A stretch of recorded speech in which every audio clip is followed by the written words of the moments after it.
CNN Breaking News. Hello again, I'm Rosemary Church from CNN Central. The very latest with Hi everyone, good afternoon.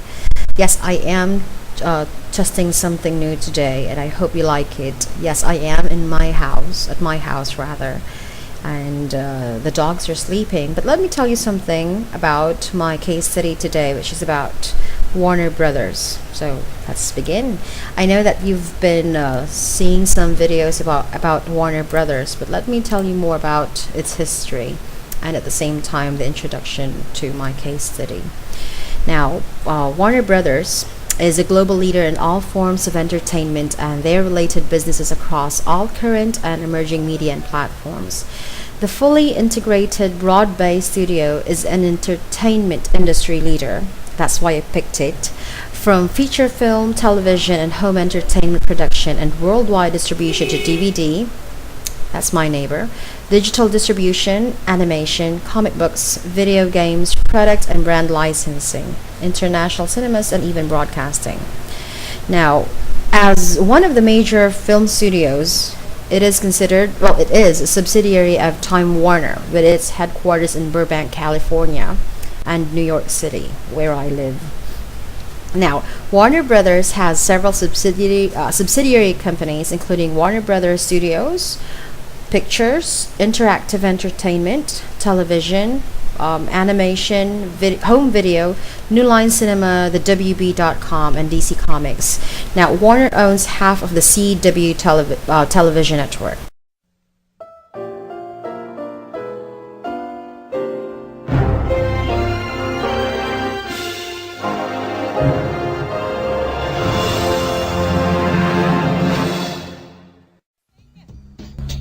The potential force of motion pictures for good has just begun to be tapped. But we can take pride in the fact that our foundation is a firm one. It is solid bedrock for future generations of pioneers to build upon. And we have been trying in our humble way to contribute to the welfare and peace of our country through the pictures we make here.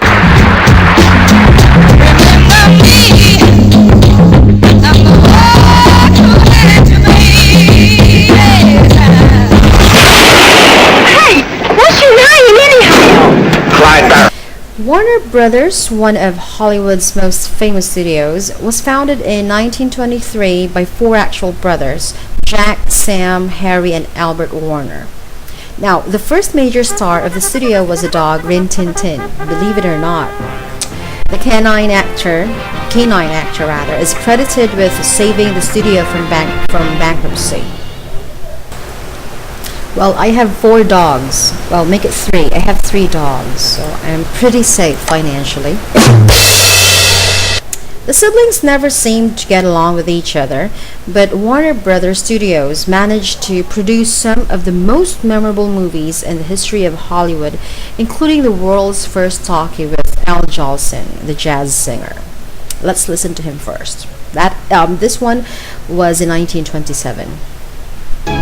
Except for the few that were there in your eyes. Dear, as I held you close in my arms, angels were singing.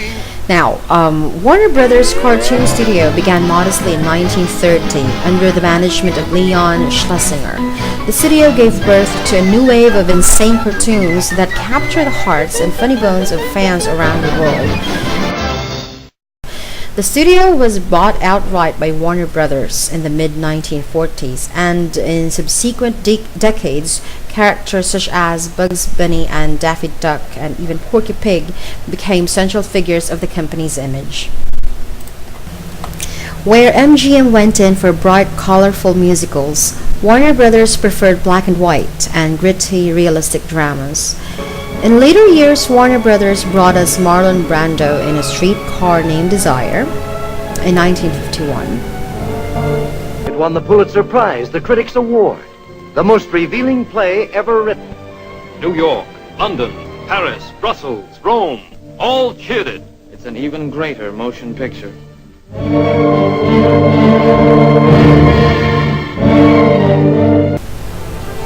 Then we also had James Dean in Rebel Without a Cause in 1955. However, it wasn't until the late 1950s that Warner Brothers finally favored full-color big-time musicals, and then the studio went all out, creating classics such as Damn Yankees in 1958, The Music Man 1962, Camelot 1967, and My Fair Lady in 1964. In 1978, this one is really interesting, when Warner Brothers made the original Superman movie with Christopher Reeve, it held the world record as the most expensive movie ever made in the history of Hollywood.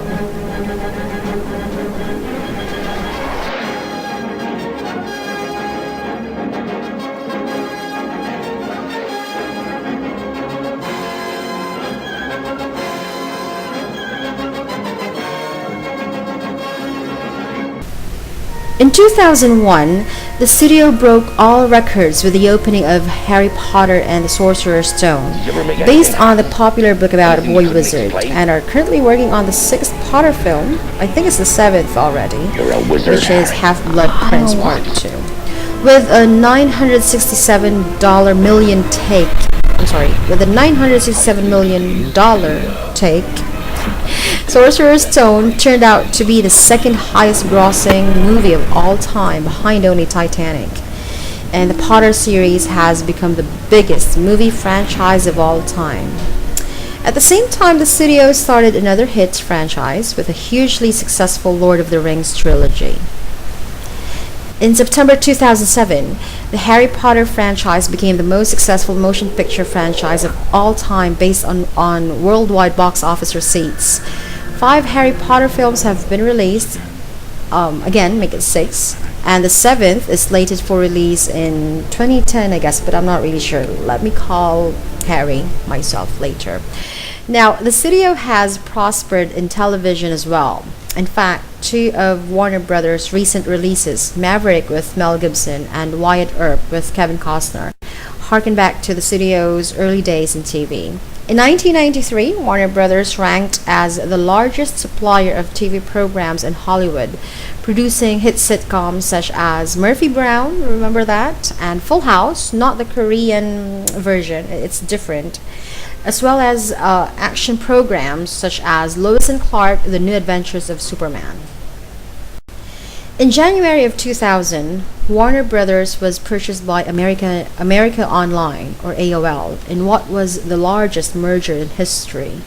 AOL bought Time Warner Incorporated, which also owns CNN and HBO cable services and publishes Time, People, Sports Illustrated, Entertainment Weekly, and Fortune magazines.